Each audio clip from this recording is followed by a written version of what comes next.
آج انشاءاللہ تعالی ہم سورۃ البقرہ کی آخری 3 آیات کو کور کریں گے، اور یہ 3 آیات اپنے مضمون کی گہرائی کے اعتبار سے اس چیز کی متقاضی تھیں کہ ہم یہ اپنی پوری قرآن کلاس جو ہے ڈیڈیکیٹ کر دیں سورۃ البقرہ کی آخری 3 آیات کے لیے۔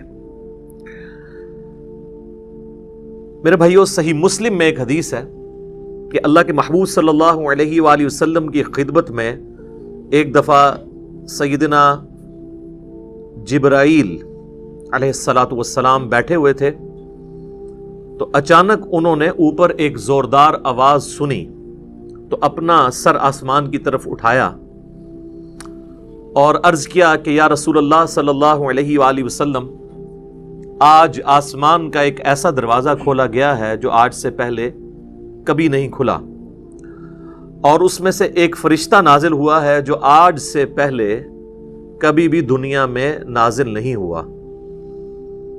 پھر اس فرشتے نے اللہ کے محبوب صلی اللہ علیہ وآلہ وسلم کی خدمت میں سلام عرض کیا، اور سلام عرض کرنے کے بعد اس نے کہا کہ اے اللہ کے محبوب صلی اللہ علیہ وآلہ وسلم، میں آپ کو اللہ تعالیٰ کی طرف سے 2 نوروں کی بشارت دیتا ہوں جو آپ سے پہلے کسی پیغمبر کو عطا نہیں ہوئے۔ نمبر 1، فاتحۃ الکتاب یعنی سورۃ الفاتحہ، اور نمبر 2، خواتیم سورۃ البقرہ، سورۃ البقرہ کی آخری آیات۔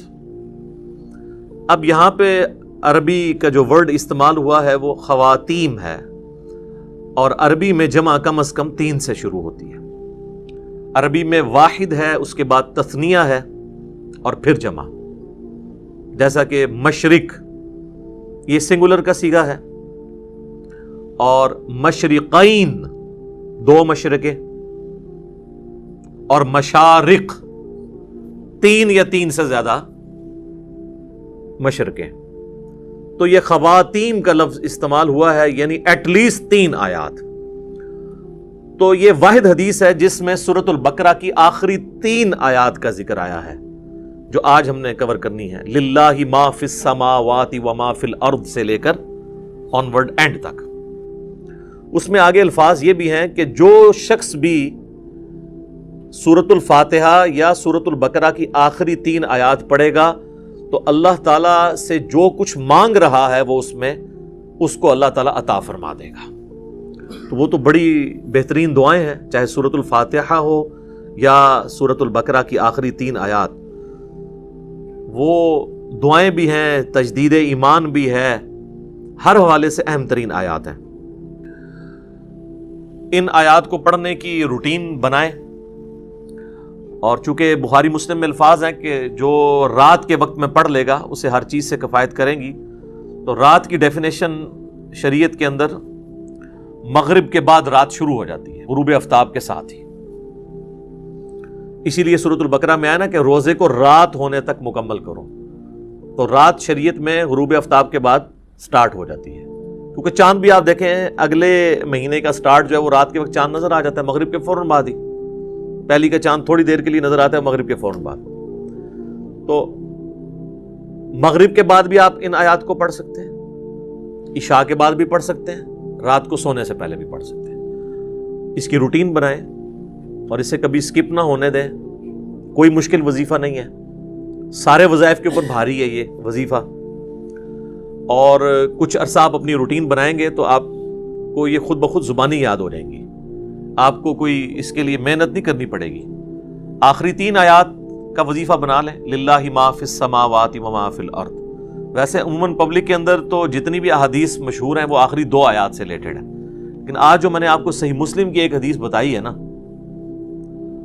اس میں چونکہ خواتین کا لفظ ہے تو آخری 3 آیات، اس لیے آپ دیکھیں گے قرآن حکیم میں سورۃ البقرہ کا جو آخری رکوع ہے نا وہ انہی 3 آیات پہ مشتمل ہے۔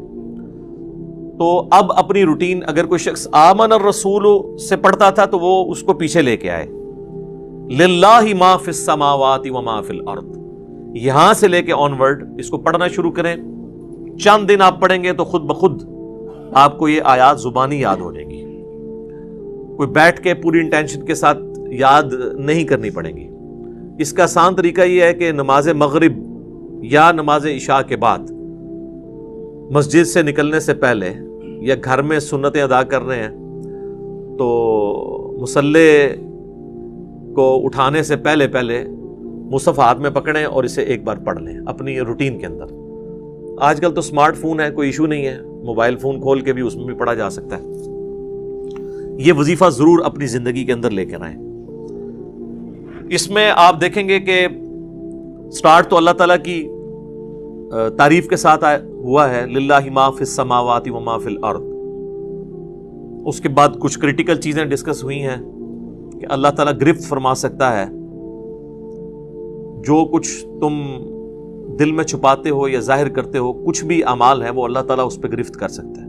انشاءاللہ میں اس کی تفسیر بھی بعد میں بیان کروں گا۔ اور اس کے بعد پھر ایمانیات کا ذکر ہے، جو بیسیکلی 3 مسلمانوں کے عقائد ہیں، عقیدہ توحید، عقیدہ رسالت اور عقیدہ آخرت۔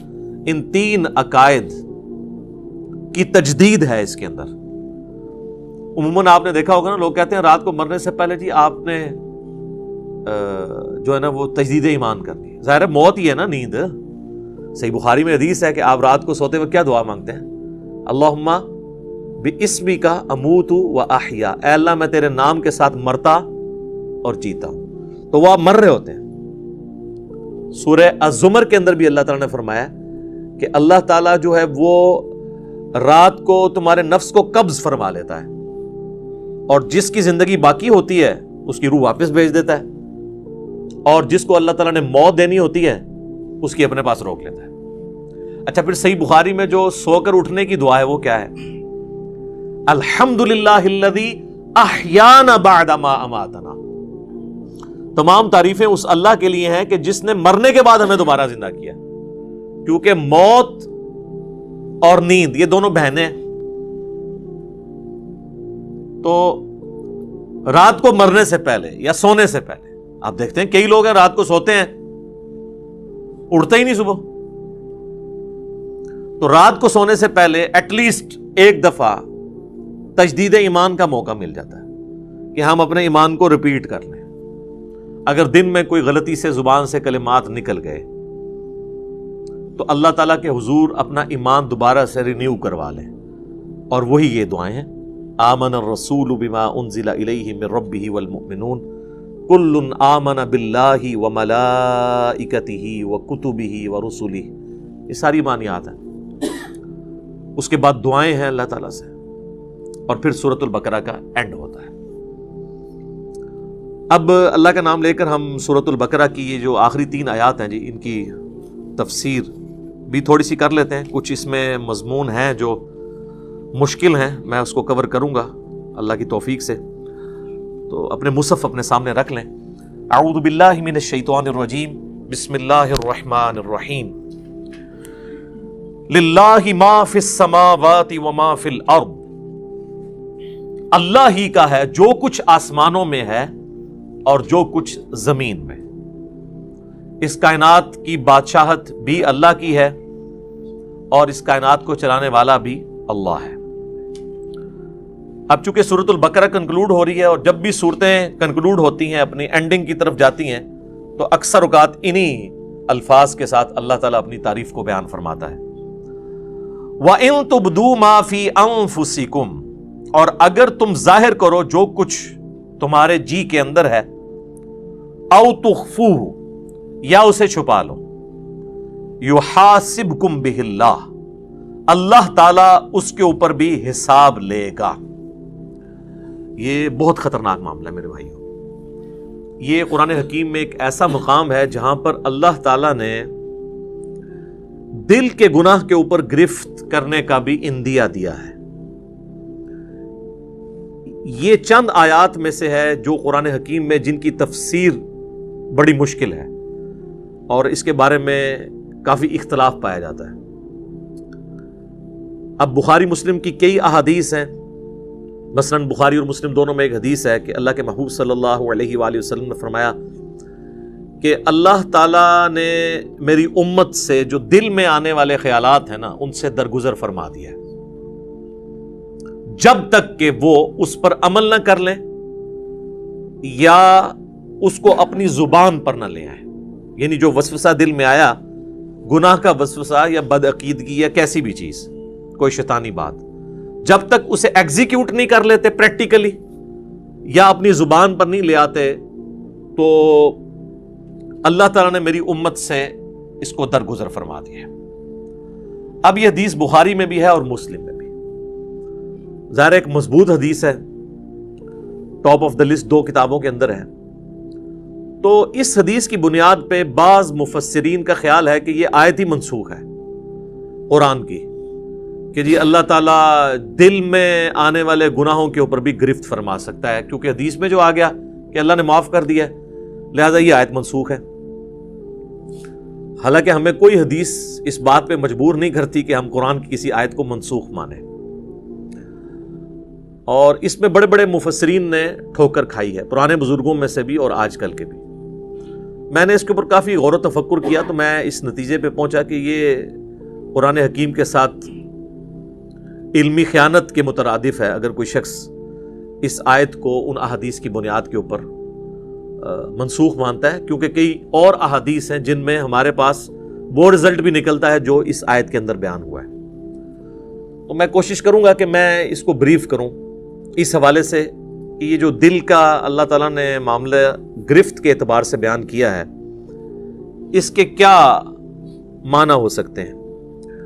تو غور و تفکر کرنے کے بعد میں اس رزلٹ پہ پہنچا ہوں کہ یہ جو اللہ تعالیٰ نے فرمایا نا، وَإِن تُبْدُوا مَا فِي أَنفُسِكُمْ أَوْ تُخْفُوهُ يُحَاسِبْكُمْ بِهِ اللَّهُ، چاہے تم اپنے جی کے خیال کو ظاہر کر دو یا جی میں چھپا کر رکھو، اس پہ بھی اللہ محاسبہ کر دے گا، پکڑ فرما لے گا. اس کے 2 معنی ہو سکتے ہیں. ایک تو یہ ہے کہ دل کی نیت کے اوپر اللہ تعالیٰ گرفت کرے، کہ کسی نے نیکی کا کام بظاہر تو بڑا اچھا کیا، دل میں ریاکاری کی نیت تھی، تو اللہ تعالیٰ اس دل کے خیال کے اوپر گرفت کرتے ہوئے اس کی نیکی کو 0 سے ملٹیپلائی کر دے گا.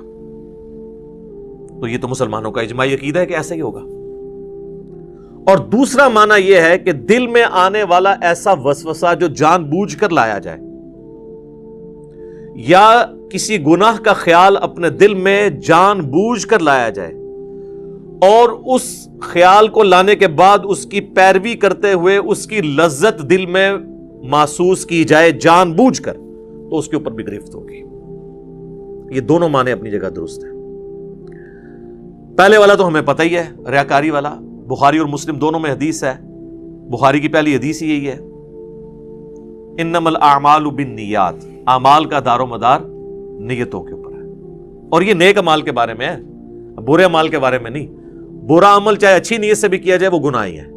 یہ نیک اعمال کے بارے میں، کیونکہ اس سے آگے الفاظ ہیں اسی حدیث میں کہ اعمال کا دار و مدار نیت پہ ہے. اگر کسی شخص نے اللہ اور اس کے رسول کے لیے ہجرت کی تو اس کی نیت اللہ اور اس کے رسول کے لیے لکھی جائے گی، اور اگر کسی شخص نے کسی عورت کی نکاح کی خواہش میں ہجرت کی تو اس کی ہجرت اس کے لیے لکھی جائے گی.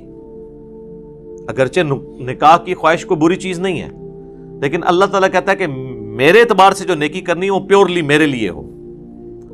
تو یہ چیز بتا رہی ہے کہ نیک عمل میں خالصتاً اللہ کی نیت ہو، برے عمل کا تو لینا دینا ہی نہیں اس کے ساتھ. کیونکہ انہی احادیث کو لوگ مس یوز کر کے ایکسٹرا جوڈیشل ایکٹیویٹیز پرفارم کرتے ہیں. ہمارے مولویوں کے ورغلائے ہوئے لوگ بھی اور ہمارے بعض ریاستی اداروں کے ورغلائے ہوئے لوگ بھی، اور کہتے ہیں نیت تو ہماری اچھی تھی، اگرچہ کام برا کر دیا، بندہ مار دیا، خیر اللہ تعالیٰ معاف کرے گا. نہیں، تو میری اس کے اوپر پہلے سے ویڈیوز آ چکی ہوئی ہیں. آپ یوٹیوب پہ جا کے لکھیں ایکسٹرا جوڈیشل کلنگ ان اسلام، جو یہ آپ کو پتہ ہے سائیوال انسیڈنٹ ہوا تھا، اس پہ میں نے یہ ساری پھر چیزوں کو بریف بھی کیا تھا قرآن اور احادیث کی روشنی میں. تو یہ نیک عمل کے بارے میں ہے کہ اگر وہ نیک عمل اچھی نیت سے ہوگا، اللہ کے لیے ہوگا تو اجر ملے گا، اور اگر اللہ کے لیے نہیں ہے تو اجر 0 سے ملٹیپلائی، ختم. اسی کو سپورٹیو صحیح مسلم کی حدیث ہے کہ اللہ تعالیٰ تمہاری شکلوں اور مال کو نہیں دیکھتا، دلوں اور اعمال کو دیکھتا ہے. شکل خوبصورت ہے، مال اللہ کی راہ میں کوئی خرچ بھی کر رہا ہے لیکن دل میں نیت کسی اور چیز کی ہے تو اللہ نے دل کو دیکھنا ہے. اور پھر اعمال بھی اچھے ہونے چاہیے, اس چیز کو بھی دیکھنا ہے اللہ تعالیٰ نے. اسی کو سپورٹیو صحیح مسلم کی ایک اور حدیث جو میں نے کئی دفعہ بیان کی ہے, قیامت والے دن اللہ تعالیٰ کی بارگاہ میں ایک شہید, ایک قرآن کے عالم اور ایک سخی کو پیش کیا جائے گا. اللہ تعالیٰ شہید کے سامنے اپنی نعمتیں گنوائے گا اور پھر پوچھے گا کہ تجھے میں نے اتنا کچھ دیا, اس کے بدلے میں تو نے کیا کیا؟ وہ کہے گا یا اللہ جان ہی تو تھی, تیرے لیے دے دی. واقعی یہ تو بات حقیقت ہے کہ انسان سب سے زیادہ کسی کے لیے یہی کر سکتا ہے کہ اپنی زندگی دے دے. تو اللہ تعالیٰ فرمائے گا کہ تم نے جان اس لیے دی کہ لوگ تمہیں بہادر سمجھے, تو دنیا میں تمہیں تمہارا اجر مل چکا ہے. پھر اللہ تعالیٰ اسے اوندے منہ گھسیٹ کر جہنم میں پھینک دے گا. اللہم اجرنا من النار, آمین. پھر ایک قرآن کے عالم کو بلایا جائے گا. اللہ تعالیٰ فرمائے گا میں نے تجھے قرآن کا علم دیا تو اس کے بدلے میں تو نے میرے لیے کیا کیا؟ تو کہے گا یا اللہ میں اتنے لوگوں کو قرآن سکھاتا تھا تیری رضا کی خاطر, علم سکھاتا. تو اللہ تعالیٰ فرمائے گا کہ تم نے یہ سب کچھ اس لیے کیا کہ لوگ تمہیں قرآن کا عالم کہیں, قاری کہیں. اور آج کے دور کے اعتبار سے تیرے نام کے پیچھے بھی 10 دمیں لگی ہوں اور آگے بھی 10 دمیں لگی ہوں. دیکھا نہیں آپ نے علماء کے اشتہاروں پہ نام اتنے مشکل الفاظ لکھے ہوئے ہوتے ہیں, حالانکہ وہ الفاظ بھی شرما رہے ہوتے ہیں کہ کس کے ساتھ لگا دیا. تو تجھے دنیا میں کافی لوگوں نے تیری تعریف کی ہے, میرے ہاں تیرے لیے کوئی اجر نہیں, تو اجر دنیا میں لے چکا ہے جس مشہوری کے لیے تو نے کیا تھا. تو اوندا منہ کر کے دوزخ میں اسے بھی پھینک دیا جائے گا. پھر اللہ تعالیٰ ایک سخی کو بلائے گا کہ تجھے اتنا مال دیا, تو نے میرے لیے کیا کیا؟ وہ کہے گا یا اللہ میں نے تیری راہ میں جو موقع بھی تھا, جس موقع پہ تو خوش ہوتا تھا میں نے وہاں خرچ کیا. غریبوں پہ بھی خرچ کیا, مسجد کے اوپر بھی لگا دیا, مدارس کے اوپر بھی لگوایا, اور کئی ایک یتیم خانے کھول دیے, مسجد کی ٹوٹیوں کے اوپر نیم پلیٹ بھی اپنے نام کی لگوائی. آج کے دور کے اعتبار سے میرے محلے کے نمازیوں سے بھی تو پوچھ سکتا ہے. تو لیکن یہ سارے دھوکے تو نمازیوں کو ہی دیے جا سکتے ہیں, ایون فرشتے بھی دھوکے کھا جاتے ہیں کیونکہ وہ بھی ظاہری عمل دیکھ رہے ہوتے ہیں. تو at the end of the day حساب تو اللہ نے لینا ہے. اللہ فرمائے گا تو نے یہ جو تیرے نامہ مال میں گرچہ نیکیاں لکھی ہوئی ہیں, لیکن یہ نیکیاں فرشتوں نے لکھی ہیں, بندوں کی نظر میں ہے, میری نظر میں تو نہیں ہے, کیونکہ تو نے سب کچھ لوگوں سے تعریف کے لیے کیا کہ میرے دسترخوان سے اتنے لوگ کھاتے تھے, میرے ہاسپٹل سے اتنے لوگ علاج کرواتے تھے, تو میرے حضور تو اس کا کوئی اجر نہیں ہے. اس کو بھی اوندا منہ کر کے دوزخ میں ڈال دیا جائے گا. سر یہ 3 مثالیں اللہ کے محبوب صلی اللہ علیہ وآلہ وسلم نے دی ہیں. اگر آپ میں سے کوئی شخص سمجھتا ہے کہ دنیا میں ان 3 نیکیوں سے بڑی کوئی نیکی ہو سکتی ہے تو میرے سامنے لے آئے. کیا شہید ہونے سے بڑی کوئی نیکی انسان اللہ کے لیے کر سکتا ہے؟ اور اگر کسی نے یہ نہیں کی ہے, قرآن کی تعلیم سیکھنے اور سکھانے سے بڑی کوئی نیکی کر سکتا ہے؟ بخاری کی حدیث ہے تم میں سب سے بہتر وہ جو قرآن سیکھے اور سکھائے. اور بخاری مسلم کی ایک اور حدیث ہے کہ 2 ہی لوگ ہیں جن پہ رشک کیا جا سکتا ہے. اگر تم نے حسد کرنا جائز ہوتا نا تو 2 ہی لوگ ہیں جن سے انسان کو حسد کرنا چاہیے. ایک جسے اللہ نے قرآن کا علم دیا اور وہ لوگوں کو سکھاتا ہے, اور دوسرے جسے اللہ نے مال دیا اور وہ اللہ کی راہ میں خرچ کرتا ہے. اور تیسری نیکی یہاں پہ بھی مال ہی ہوئی ہے. یعنی اس کائنات میں سب سے بڑی 3 نیکیاں یہی ہو سکتی ہیں: شہادت, قرآن کا علم سیکھنا اور سکھانا, اور اللہ کی راہ میں صدقہ اور خیرات کرنا. یہ 3 نیکیاں بھی برباد ہو جائیں گی اگر اللہ کے لیے نہیں کی. ایون اگر اس میں کسی کو شریک بھی کیا تھا تب بھی برباد. مسند احمد میں حدیث ہے جس نے کسی کے دکھلاوے کے لیے نماز پڑھی گویا اس نے شرک کیا. اب مجھے بتائیں دکھلاوے کے لیے کون نماز پڑھ سکتا ہے؟ یہ کوئی اتنا آسان کام ہے؟ ہاں چلے چند ایک لوگ پڑھتے ہوں گے شاید, جس طرح وہ ہمارے قریبی دوست بتانے لگے کہ آپ کو پتا ہے جو پاکستان کے ایک فارمر پریزیڈنٹ تھے ضیاء الحق صاحب, ان کی پالیسیز سے 1000 اختلاف, لیکن ایک دیندار آدمی تھا, تو نمازی بڑا پکا تھا وہ. تو وہ کہنے لگے کہ انہوں نے لیاقت باغ آنا تھا, کہتے ہیں میری ڈیوٹی اس وقت میں نیا آفیسر بھرتی ہوا تھا, پھر تو خیر وہ 22ویں گریڈ میں ریٹائر ہوئے. تو کہنے لگے کہ میری ڈیوٹی تھی کہ صدر صاحب کو آپ نے وضو کروانا ہے نماز عصر کے لیے. تو کہتے ہیں جب وہ آئے تو میں نے ان کو کہا کہ سر میں نے پانی آپ کے لیے گرم کر کے رکھا ہوا ہے، سردیاں تھیں۔ وہ کہنے لگے بیٹا مجھے پتا تھا نماز عصر کا ٹائم ہے تو میں گھر سے وضو کر کے آیا ہوں۔ تو کہتا ہے نماز کا ٹائم ہوا تو اب چونکہ صدر صاحب نماز پڑھ رہے ہیں تو لوگ بغیر وضو کے ہی پیچھے کھڑے ہو گئے۔ ظاہر پتا ہوتا ہے اپنے ساتھیوں کا کہ یہ تو کبھی زندگی میں انہوں نے کبھی نماز نہیں پڑھی، وضو بھی نہیں کیا، جا کے کھڑے ہو۔ جس طرح یہاں پہ کئی سیاسی لیڈر جو ہیں وہ جب کسی کے جنازے پہ جاتے ہیں تو اسی طریقے سے وہ جا کے کھڑے ہو جاتے ہیں، نہ ان کو نماز جنازہ آتا ہے نہ وضو کا طریقہ آتا ہے، وہ دنیا داری کے طور پہ۔ تو مسند احمد کی حدیث کے الفاظ ہیں جس نے دکھلاوے کے لیے نماز پڑھی اس نے شرک کیا، جس نے دکھلاوے کے لیے روزہ رکھا اس نے شرک کیا، جس نے دکھلاوے کے لیے صدقہ کیا اس نے شرک کیا۔ نماز تو ہے ہی اللہ کے لیے، تو پھر شرک کیسے آ گیا؟ یعنی اللہ کے ساتھ نیت بھی کسی نے کر لی کسی اور کی۔ حتیٰ کہ سنن ابن ماجہ میں یہ الفاظ بھی ہیں کہ اگر کوئی شخص نماز پڑھ رہا ہے اور اس نے یہ محسوس کیا کہ اسے کوئی دیکھ رہا ہے، اس کی وجہ سے وہ اپنا سجدہ لمبا کر دے، تو سجدہ تو اللہ کے لیے کر رہا ہے لیکن 0 سے ملٹیپلائی ہو جائے گا، ریاکاری میں آ جائے گا۔ اسی لیے ریاکاری کو شرک اصغر کہا گیا، چھوٹا شرک۔ بڑا ایک جلی شرک ہے نا کہ اللہ کے ساتھ کسی کو شریک ٹھہرانا، ایک یہ ہے کہ اللہ کے ساتھ شریک تو کسی کو نہ ٹھہرانا، لیکن جو اللہ کے لیے اعمال کر رہے ہیں نا اس کی جزا مخلوق سے بھی ڈیمانڈ کرنا، ریاکاری، دکھلاوا، یہ بھی شرک کی کیٹیگری میں فال کرتا ہے۔ اللہم لا تجعلنا منہم، اے اللہ ہمیں ان میں سے نہ کرنا جو اس طرح کے فتنوں کا شکار ہوں گے، آمین۔ اچھا جی، اب آج دوسرے معنی کی طرف، وہ ہے دل میں محکم خیال لانا گناہ کا، برائی کا۔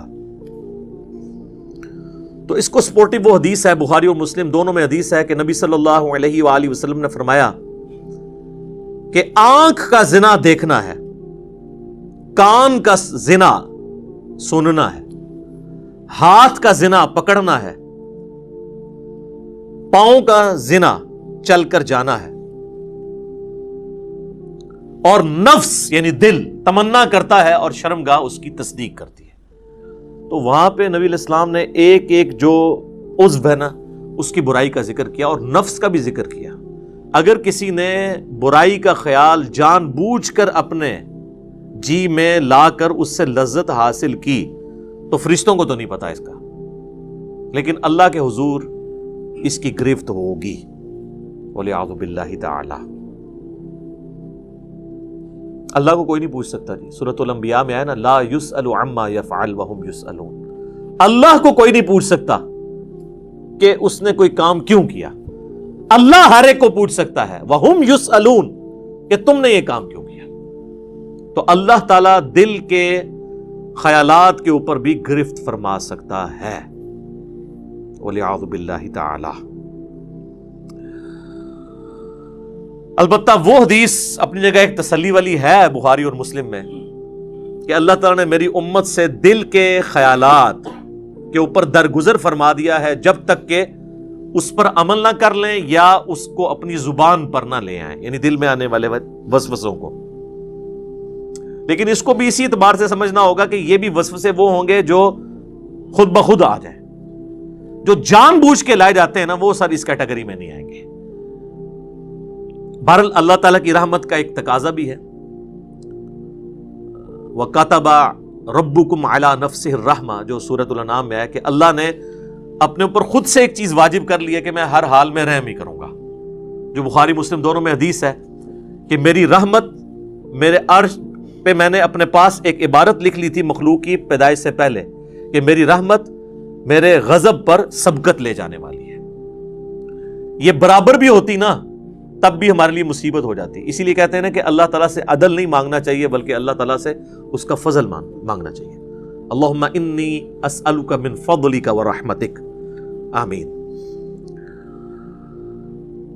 اور صحیح مسلم میں ایک اور حدیث ہے کہ صحابہ اکرام کہتے ہیں کہ یا رسول اللہ ہمارے دل میں بعض اوقات ایسے خیالات آتے ہیں کہ ہمیں بڑے بھاری گزرتے ہیں کہ ہم کسی سے اس کا ذکر بھی کریں۔ یہ اکثر لوگ پوچھ رہے ہوتے ہیں نا دل میں جناب وسوسے آتے ہیں، نماز میں بھی بعض لوگوں کو آ جاتے ہیں، تو آپ صلی اللہ علیہ وآلہ وسلم نے فرمایا کیا تم واقعی دل میں ایسے خیالات محسوس کرتے ہو؟ ان کا یا رسول اللہ ایسے ہی ہے۔ تو آپ نے فرمایا یہ تمہارے ایمان کی دلیل ہے، کیونکہ ایمان کا چور کون ہے؟ شیطان۔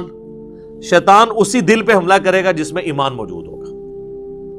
اسی کو سپورٹو ایک سنن ابی داؤد میں حدیث ہے، صحابہ نے کہا یا رسول اللہ بعض اوقات ہمارے دل میں ایسے خیالات آتے ہیں کہ ہمارا دل چاہتا ہے کہ ہم جل کے کوئلہ ہو جائیں لیکن اپنی زبان پہ اسے کبھی نہ لائیں. تو آپ نے فرمایا اللہ کا شکر ادا کرو کہ اللہ تعالیٰ نے اس کو وسوسہ بنا دیا ہے، تم نے پریکٹیکلی ان خیالات پہ عمل نہیں کیا. یہ بھی ایمان کی ایک دلیل ہے. ایک اور زبردست حدیث ہے بخاری اور مسلم میں کہ نبی صلی اللہ علیہ وآلہ وسلم نے فرمایا کہ جب بندہ نیکی کا ارادہ کرتا ہے نا تو اللہ تعالیٰ فرشتے سے فرماتا ہے جو کرامن کاتبین ہیں کہ میرے بندے کی ایک نیکی لکھ لو، کیے بغیر ہی ارادے کے اوپر. ظاہر ہے وہ اللہ تعالیٰ مطلع کر دیتا ہے فرشتے کو، اور جب وہ نیکی کرتا ہے نا پھر اللہ تعالیٰ فرماتا ہے اب اس کی نیکی کو 10 سے لے کر 700 گنا تک بڑھا دو، جس طرح اللہ تعالیٰ ان کو گائیڈ کرتا ہے کہ جس کا جو لیول ہے اس کے اعتبار سے. 10 تو ملنا ہی ہے نا، جو سورۃ الانعام میں باقی صورتوں میں آیا کہ جو ایک نیکی لے کے آئے گا اس کے بدلے اسے 10 دی جائیں گی. جو بخاری مسلم میں آیا کہ نمازیں تو 5 پڑھی جائیں گی لیکن ثواب 50 کا ملے گا، 10 گنا. اور جب میرا بندہ برائی کا ارادہ کرتا ہے تو اللہ تعالیٰ فرماتا ہے کہ اس کی برائی نہ لکھو کیونکہ صرف اس نے ارادہ کیا. اور اگر وہ برائی سے رک جائے تو اللہ تعالیٰ فرماتا ہے ایک نیکی لکھ لو کیونکہ اس نے برائی کو جو چھوڑا ہے یہ بھی ایک نیکی ہے.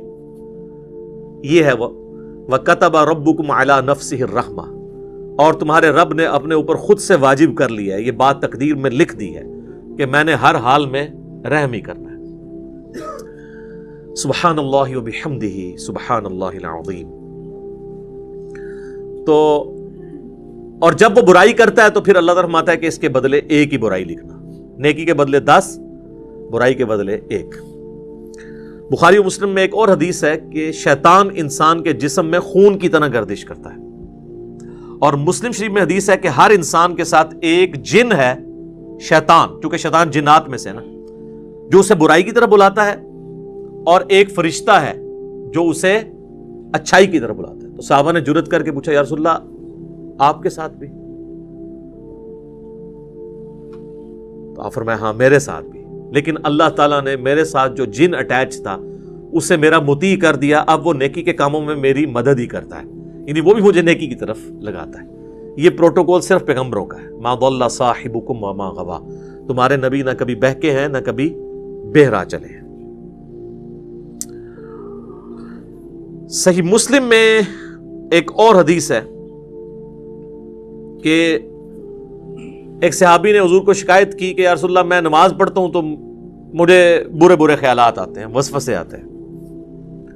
تو آپ نے فرمایا یہ خاص شیطان ہے جو آ کے وسوسے دلاتا ہے. جب تم نماز کی حالت میں اس طرح کے وسوسے محسوس کرو، اور نماز کے سوا بھی، اگر نماز میں ہے تو نماز کے سوا بھی، تو 3 دفعہ پڑھو اعوذ باللہ من الشیطان الرجیم، یعنی میں اللہ کی پناہ مانگتا ہوں راندہ درگاہ کیے ہوئے شیطان سے.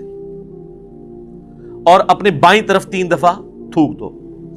اب یہ فزیکلی تھوکنا نہیں ہوگا، بس صرف زبان سے ہلکا سا ایسے بس. یہی بخاری مسلم میں ہے کہ اگر کوئی شخص برا خواب دیکھ لے تو وہ اٹھتے ہی اعوذ باللہ من الشیطان الرجیم پڑھ کے 3 دفعہ بائیں طرف تھوک دے تو اللہ تعالیٰ اس خواب کے شر سے اسے بچا لے گا، چونکہ وہ برے خواب شیطان کی طرف سے ہوتے ہیں. تو نماز کے دوران بھی اگر کسی کو خیال آئے تو وہ یہ کر سکتا ہے. باقی یہ خیالات آنے کی کئی ٹیکنیکل ریزن بھی ہیں. پورا دن آپ دنیا کے کاموں کا حساب کتاب کریں گے تو نماز کے اندر کوئی سوئچ تو نہیں ہے جو آپ آف کر کے نماز میں داخل ہو جائیں گے. ظاہر ہے اس کے لیے پھر اسی لیے تو کہا گیا کہ بھئی اذان کی آواز سنو، مسجد کی طرف چلو، وضو کرو گے، اس کے بعد سنتیں ادا کرو گے، پھر کہیں دماغ آہستہ آہستہ آہستہ سٹیبل ہوتے ہوتے تو کہیں فرض نماز کے لیے جا کے پھر سٹیبل ہوگا. اور اگر ہر وقت دنیا داری کا معاملہ چلتا رہیں گے، یعنی نماز شروع کرنے سے پہلے بھی آپ فون سن رہے ہیں اور نماز کے دوران بھی فون آپ کا چل رہا ہے، اور نماز سلام پھیرتے بھی آپ فون سن رہے ہیں، تو تسی پھر کہتے مٹی پڑھنی ہے نماز، پھر تو خیالات ہی آئیں گے نا. اور دوسرا نماز کا اگر ترجمہ نہ آتا ہو، آپ کو پتہ نہ ہو آپ اللہ کے سامنے کیا عرض کر رہے ہیں، پھر بھی نہیں ظاہر ہے. تو یہ زیادہ تر جو لوگ کہتے ہیں خیالات آتے ہیں، یہ 99% لوگوں کے ساتھ یہ مسئلہ ہے کہ وہ ٹھیک آ رہے ہوتے ہیں خیالات، جو وہ کر رہے ہوتے ہیں وہی کچھ آ رہا ہوتا ہے. اور ٹیکنیکلی اس معاملے کو ہینڈل کرنے کی ضرورت ہے. اور سب سے بڑی ہینڈلنگ کسی بھی برے وسوسے کی یا خیال آنے کی یہ ہے کہ اس کی طرف توجہ نہ دی جائے. انسان کا دماغ اللہ نے ایسا بنایا ہے کہ یہ بیک وقت کئی ایک محاذوں پہ چل رہا ہوتا ہے. یہ دماغ کو کوئی سوئچ نہیں ہے کہ جو آپ آف کر سکیں. یہ ذہن میں رکھیے گا. یہ تو ہو ہی نہیں سکتا کہ دماغ میں خیال نہ آئیں گے، بس اس کی طرف متوجہ نہیں ہونا. یہ خیالات پیغمبروں کو بھی آتے ہیں، صحابہ کو بھی آتے ہیں. آج میرا ٹاپک نہیں ہے. بخاری مسلم میں حدیث ہے نا، حضور علیہ السلام نماز پڑھ رہے تھے تو سامنے ایک رنگین پردہ تھا، تو آپ نے نماز کے بعد حضرت عائشہ سے کہا کہ اس کو ریموو کرو، اس نے نماز میں میری توجہ بٹا دی ہے. اور صحیح بخاری میں امام بخاری لے کے ہیں کہ حضرت عمر فاروق رضی اللہ تعالیٰ کہتے ہیں بعض اوقات میں اپنے جنگ کی پلاننگ نماز میں کر رہا ہوتا ہوں. ذرا جنگ کی تو ٹینشن ہی ایک علیحدہ ہے نا سر. ایک بندہ جب بارڈر پہ کھڑا ہوا ہے تو اس وقت وہ خوشو سے نماز نہیں پڑھے گا، وہ تو ظاہر ایک حالت جنگ میں ہے. اس لیے قرآن میں نماز خوف کہا گیا اسے. اور دیکھیں آپ سورہ نساء میں ہے کہ جب نماز خوف ہے نا تو وہ آپ نے جس طرح پڑھنی ہے، اس کے بعد جب تم امن کی حالت میں جاؤ تو خوب اللہ کا ذکر کیا کرو، کیونکہ وہ تسلی کا موقع تمہیں ذکر کرنے کا ملے گا. خوف کی حالت میں تو پھر اسی قسم کی نماز ہوگی نا. لیکن اگر آپ نے پوری زندگی حالت خوف بنائی ہوئی ہے، کاروبار کے ٹھپ ہو جانے کا خوف، تو پھر تو میں کہتا ہوں ایسی زندگی پہ لعنت ہے. اور فوراً سے پہلے اللہ کی طرف رجوع لانا چاہیے انسان کو. باقی اس میں کئی ایک ٹاپکس میں ڈسکس کر سکتا تھا، اب آلموسٹ 15 منٹ رہ گئے ہیں تو ہم جلدی سے وہ آیات کور کر لیتے ہیں. یہ ٹیکنیکل گفتگو تھی جو کرنا ضروری تھی. میں نے اس لیے یہ پورا لیکچر 42 صرف ان آیات کے اوپر رکھا تھا، اور خصوصاً اس میں یہ جو چند ایک ٹاپکس ہیں. باقی تو اب صرف ترجمہ ہی ہم کور کریں گے تو وہ خود سیلف ایکسپلینیٹری ہے، ہم اس کو کور کر لیتے ہیں. شیطانی وسوسوں کے اعتبار سے میرے 2 لیکچرز ہیں، مسئلہ 83A اور 83B. شیطانی وسوسے اور ان کا علاج 83A ہے، اور 83B ہے اللہ کو کس نے پیدا کیا اور جدید شیطانی وسوسوں کا تحقیقی جائزہ، جس میں نے پروفیسر رچرڈ ڈاکنز کی کتاب دا گاڈ ڈیلوژن کے حوالے سے بھی ڈسکشن کی تھی. آج مان لی میں اس کو سکپ کرتا ہوں. اب آ جائیں ان آیات کی طرف. تو اللہ تعالیٰ فرما رہا ہے کہ اللہ تعالیٰ چاہے تو دل میں آنے والے خیالات کے اوپر بھی گرفت فرما سکتا ہے. فَيَغْفِرُ لِمَن يَشَاءُ وَيُعَذِّبُ مَن يَشَاءُ، پھر اس کی مرضی جسے بخش دے اور جسے عذاب دے. وہ اللہ تعالیٰ کا فیصلہ ہے کہ اس نے کس کے لیے کیا فیصلہ کرنا ہے. اللہم حاسبنی حسابا یسیرا، اللہ ہمارے لیے حساب کو آسان فرمانا. واللہ علی کل شیء قدیر، اور اللہ تعالیٰ ہر چیز کے اوپر قادر ہے. پھر وہ یاد کریں آیت، لا یسأل عما یفعل وہم یسألون. اللہ کو کوئی نہیں پوچھ سکتا کہ اس نے یہ کیوں کیا، وہ ہر ایک کو پوچھ سکتا ہے کہ بھئی تم نے یہ کیوں کیا.